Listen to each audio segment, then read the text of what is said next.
Welcome to the second part of jumbled words या rearrangement और reordering of words to make a meaningful sentence. पिछले part में हमने देखा था कि किस तरीके से हमको सबसे पहले सब्जेक्ट आइडेंटिफाई करना होता है, फिर वर्ब और उसके बाद जितना भी बच जाता है दैट्स कॉल्ड द प्रेडिकेट. तो आज भी हम वही तीनों रूल्स को अप्लाई करके आज की एक्सरसाइज करेंगे. So watch out. तो देखिए ये हमारी एक्सरसाइज है. अब हमने जैसे अभी रूल्स डिस्कस किए, सबसे पहले आता है सब्जेक्ट, फिर वर्ब और फिर प्रेडिकेट. प्रेडिकेट यानी जो भी सारा बच गया है सब्जेक्ट और वर्ब के बाद उसे कहते हैं प्रेडिकेट.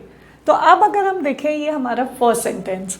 देखिए, our country rarely central the found are panthers black in part of. मतलब बहुत ज़्यादा कंफ्यूजिंग लग रहा है, लेकिन ऐसा नहीं है. अगर हम देखें तो इसमें सब्जेक्ट मोर और लेस दो चीज़ें हो सकती हैं. अगर कंट्री भी हो सकता था, पैंथर्स भी हो सकता है.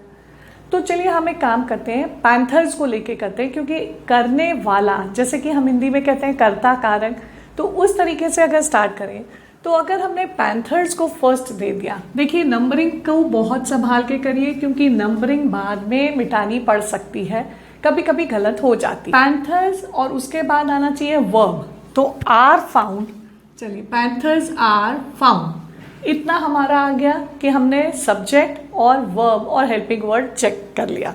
पैंथर्स आर फाउंड कहाँ पर मिलेंगे? In central part of. चलिए तो इन आ गया हमारा four, central part of. Panthers are found in central part of our country. देखिए कि जब हमने ये सारे डाल दिए तो भी हमारे तो कुछ वर्ड्स रह गए, जैसे कि रेयरली, एक ही ब्लैक, एक ही द, ये सब तो रह गए. इसका मतलब हमारी नंबरिंग कहीं ना कहीं गलत हुई है. अब सबसे पहले देखते हैं एडजेक्टिव है ब्लैक. ब्लैक को हम कंट्री के साथ तो नहीं कर सकते, तो पैंथर्स के साथ आ सकते हैं. तो क्या कर सकते हैं हम? Black panthers. तो चलिए अभी हम इसको एक काम करते हैं, 1A और 1B कर लेते हैं. पूरी नंबरिंग चेंज करने की बजाय हम अभी इजी कर लेते हैं अपने लिए. 1A 1B यानी ब्लैक पैंथर्स. अब यहाँ तक ठीक है. आर फाउंड, लेकिन आप देखिए रेयरली वर्ड आपका मिसिंग था. इसका मतलब आर रेयरली फाउंड, इसका मतलब ये 3A और ये 3B हो जाएगा. देखिए 3A 3B मैंने सिर्फ इसलिए डाला है, आप चाहते तो उसको पूरा रीनेम कर सकते थे, 3 की जगह 4, 4 की जगह 5, लेकिन एग्जाम में ऑलरेडी बहुत टेंशन होती है, इसलिए try to make it as simple as possible. तो देखिए अब हमारा आ गया black panthers are rarely found. कहाँ पर? इन तो बिल्कुल ठीक है. In central part. अब रह गया था द, तो चलिए इन द, इन के बाद हम कर देते हैं 4 के बाद ये आ जाएगा 4B कर लेते हैं. इन द, ये 4A 4B, central part of our country. बिल्कुल ठीक लग रहा है. चलिए लिख के देखते हैं. Black panthers. लिखने के बाद भी कई बार आपको कुछ गलती लग रही है तो उसको भी देख लेंगे हम. Black panthers are rarely found in the central part of our country. ये देखिए, और सारे वर्ड्स चेक कर लीजिए आ गए हैं कि नहीं, आपने सबकी नंबरिंग की है या नहीं. ये देख लीजिए सारे नंबर्ड है, इसका मतलब आपका कोई भी वर्ड मिसिंग नहीं है. चलिए अब देखते हैं सेकेंड वाला, एग्रीकल्चर, कंट्री साइड, पीपल. मतलब यहाँ भी वही वाली बात कि हम सब्जेक्ट किसे चुनें. अब एक बात देखिए कि एग्रीकल्चर सब्जेक्ट होना थोड़ा मुश्किल है, क्योंकि एग्रीकल्चर अपने आप में खुद एक सब्जेक्ट होना थोड़ा सा मुश्किल लग रहा है. हम देखते हैं अगर पीपल, अगर हमने पीपल को लिया क्योंकि इसके साथ वर्ब आने की थोड़ी सी उम्मीद रहती है, तो चलिए पीपल ले लेते हैं हम फर्स्ट. पीपल. अब पीपल के बाद वर्ब. डिपेंड. डिपेंड. डिपेंड किसके ऊपर? ऑन. अब ऑन, पीपल डिपेंड ऑन, यहां तक तो हमारा हो गया. Depend on what? एग्रीकल्चर. किस लिए डिपेंड करेंगे एग्रीकल्चर पे? For making. For making what? A living. चलिए हमारा ये पूरा हो गया. People depend on agriculture. कहाँ गया फॉर मेकिंग आपका? For making a living. लेकिन ये देखिए एक ये वर्ड मिसिंग रह गया, एक ये रह गया, एक ये और एक ये। इसका मतलब अभी हमारे 3 तो और रह गए। इसको देखते हैं कैसे फिट कर सकते हैं। पीपल के साथ आप लिख सकते हैं most of the people. Most of the people यानी ये और ये दोनों यूज हो जाएंगे। तो इसको हम करते हैं 1A 1B 1C। Most of the people, यहां तक ठीक है। Depend on agriculture for making a living. अब क्या, मोस्ट ऑफ द पीपल, सब कुछ आ गया। तो अब देखिए एक चीज रह गई, कंट्री साइड। कंट्री साइड यहाँ एडजेक्टिव की तरह यूज हुआ है, तो आप इसको फिर से रीनेम कर सकते हैं। देखिए numbering, most of the country side people, तो मोस्ट ऑफ द, ये आपका 1C बन जाएगा और ये बन गया 1D।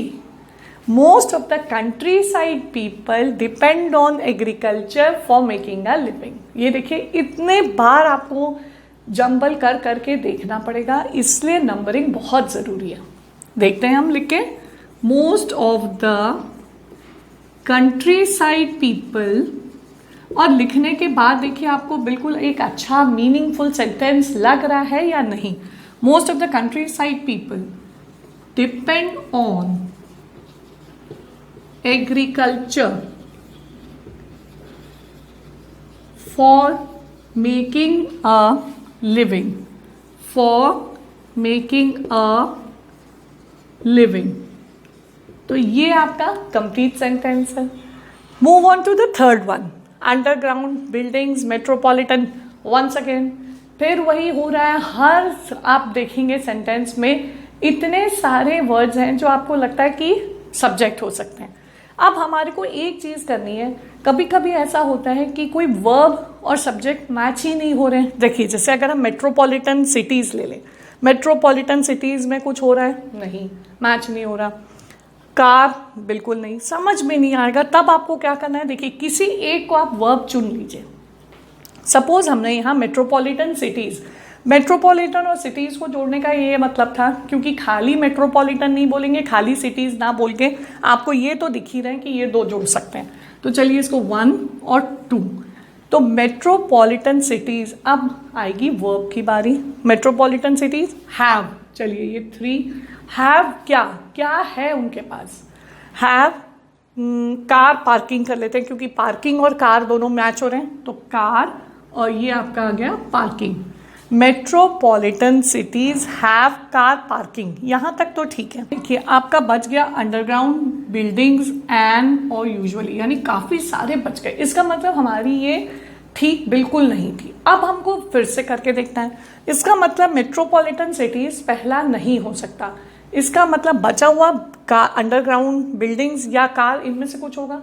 तो अब हम एक काम करते हैं, हम इस नंबरिंग को पहले इरेज कर देते हैं, क्योंकि ये नंबरिंग हमारी गलत हो गई। अब देखते हैं हम ऐसा करें क्या, बिल्डिंग्स, बिल्डिंग से स्टार्ट करते हैं। बिल्डिंग्स कहां पर होंगी, इन, बिल्डिंग्स इन मेट्रोपॉलिटन सिटीज। चलिए यहां तक तो ठीक लग रहा है। Buildings in metropolitan cities, have होगा, हैव क्या चीज होगी, car parking, car parking, car parking. Underground car parking भी हो सकता था, हैव अंडरग्राउंड। देखिए चलिए हमने हैव कार की जगह यहां पर लिख देते हैं 6A, 6A underground car parking. अब देखिए यहां पर बचा सिर्फ एक वर्ड आपका यूजुअली, तो इसे कहां लगाएंगे। हम एक काम करते हैं, बिल्डिंग्स, यानी हमने लिया था buildings in metropolitan cities usually have कर देते हैं, 5 इसको B कर देते हैं और इससे कर देते हैं 5A। अब देखिए फिट आ रहा है, देखते हैं। Buildings in metropolitan cities, metropolitan cities usually have an underground car parking, underground car parking. तो देखिए इससे हमें जब सेंटेंस बनाया तो हमें एक मिसिंग चीज क्या मिली, एन, जिसको हम नंबर करना भूल गए थे। तो एन कब आएगा, अंडरग्राउंड से पहले, मतलब आपका चल रहा था ये 5, तो ये आ जाएगा आपका 5 हैव के बाद एन, तो 5C कर लीजिए इसे, 5C। तो have an underground car parking, क्योंकि जब आप लिखेंगे सेंटेंस को तो आपको समझ आ जाएगा कि क्या ग्रामेटिकल मिस्टेक हुई है। तो यहाँ हमसे एन छूट गया था, क्योंकि इतनी बार आप नंबर करते हैं कोई ना कोई नंबर छूट भी सकता है, कोई भी वर्ड छूट जाता है। तो इसलिए जब हम सेंटेंस लिखते हैं, अब एक काम करेंगे, हम काउंट कर लेंगे 1 2 3 4 5 6 7 8 9 एंड 10। इधर देख लीजिए 10 है कि नहीं, 1 2 3 4 5 6 7 8 9 10। देखिए ये भी एक तरीका ज़रूर होना चाहिए कि आप उसको रिकाउंट कर लें नंबर ऑफ वर्ड्स को, क्योंकि कोई भी वर्ड मिसिंग होगा तो आपके मार्क्स कटेंगे। चलिए एक और सेट देख लेते हैं जम्बल्ड वर्ड्स का।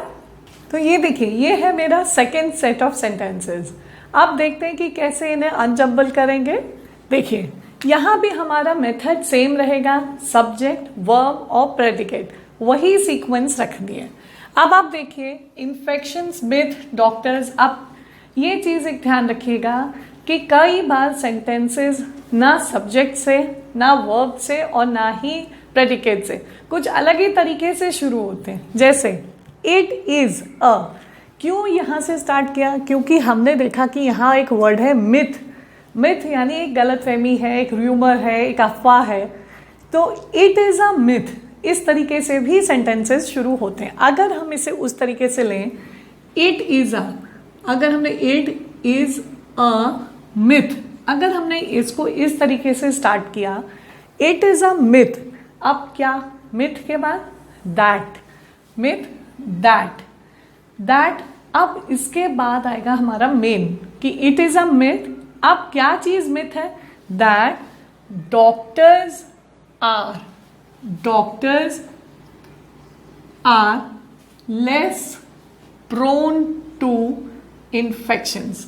ये देखिए करते करते आएगा, आपको एक बार में बनाना थोड़ा मुश्किल है।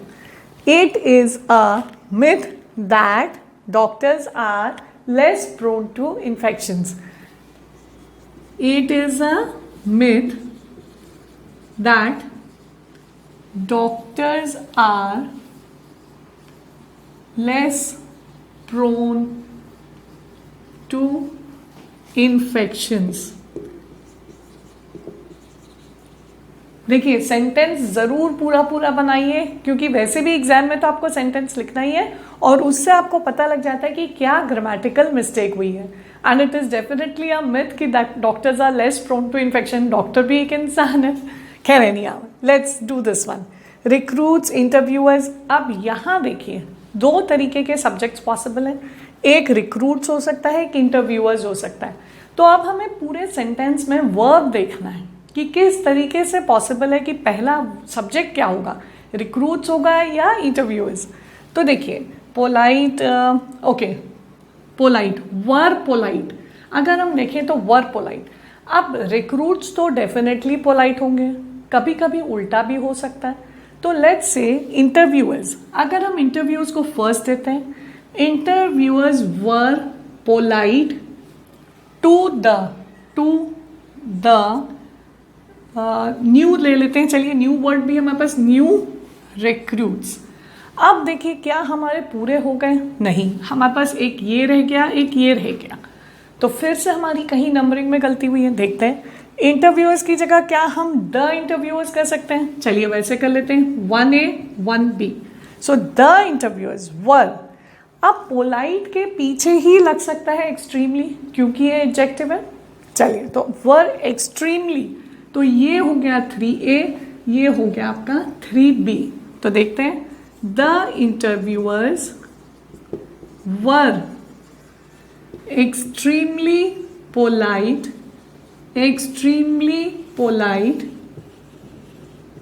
to the new recruits। ये देखिए आपके सारे वर्ड्स कवर अप हो जाने चाहिए, कोई भी वर्ड आपका छूट ना जाए। द इंटरव्यूअर्स वर एक्सट्रीमली, यहाँ पर आपने नंबरिंग देख ली, नंबरिंग में जहाँ गलती हो जाए वहाँ 1A 2B इस तरीके का कर लेंगे तो भी बहुत आसान हो जाता है। हम इस वाले पे आते हैं। अब यहाँ देखिए नेबर्स दिया है, हाउस दिया है, नोटिस, कुछ भी सब्जेक्ट हो सकता है, लेकिन नेबर्स पे ध्यान दीजिए। नेबर्स यानी नेबर का क्या चीज़? या तो घर या नोटिस। लेकिन आप देखेंगे ये कुछ क्वेश्चन के फॉर्म में, डिड यू यानी क्वेश्चन। तो क्या है डिड यू व्हाट, नोटिस। चलिए तो इसको हम कर देते हैं डिड यू नोटिस। क्या चीज नोटिस की होगी, दैट आप कहा गया, डिड यू नोटिस दैट। क्या नोटिस किया, did you notice that the neighbours house is locked. देखते हैं कुछ मिसिंग है क्या, did you notice that the neighbours house is locked. ठीक है, ठीक लग रहा है, देख लेते हैं इसको लिख के, did you notice that the neighbours house is locked. यहां आप एक क्वेश्चन मार्क लगा सकते हैं। भले आपको क्वेश्चन मार्क नहीं दिया है, आपने नहीं लगाया तब भी ठीक है, हो सकता है कुछ इस तरीके से आपको दिया रहता तो भी ठीक है। तो अब आप देखिए did you notice that the neighbours house is locked. अगर आपको रीचेक करना है तब आप नंबर्स काउंट कर लीजिए, 1 2 3 4 5 6 7 8 9। यहां देखिए 1 2 3 4 5 6 7 8 9। तो बस इस तरीके से हम जम्बल्ड वर्ड्स को करते हैं।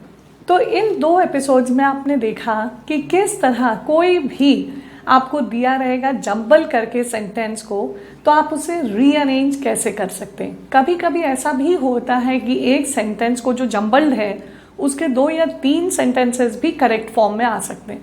तो चाहे वो कोई भी हो, आप अगर तीनों में से कोई भी करेक्ट आंसर है तो वो भी सही माना जाता है। Hope you like this session and stay tuned for more and more English grammar, writing skills and much more on Idea Infini.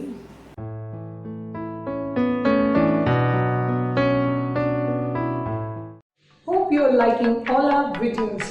So, send in your suggestions and queries in the comment box. Share the videos with your friends and press the bell icon for the latest information on all the videos of Maths and English. And don't forget to subscribe the channel Idea Infini.